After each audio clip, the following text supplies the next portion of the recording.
నమస్కారం ఘంటారావానికి స్వాగతం. ముందుగా ప్రధానాంశాలు. అమరావతిలో రెండో విడత భూ సమీకరణకు ఉత్తర్వులు. తదుపరి చర్యలు తీసుకోవాలని సిఆర్డీఏకు ఆదేశం.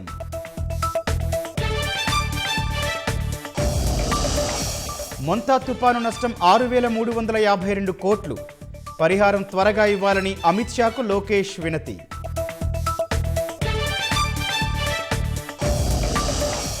కూటమి పాలనలో వేగంగా సాగునీటి ప్రాజెక్టుల నిర్మాణాలు. జగన్ 5 ఏళ్ల పాలనలో చేయలేనివి ఏడాదిలో చేశామన్న నిమ్మల. మరింత బలహీనపడి వాయుగుండంగా మారిన దిత్వా. నెల్లూరు, తిరుపతి జిల్లాలకు భారీ వర్ష సూచన.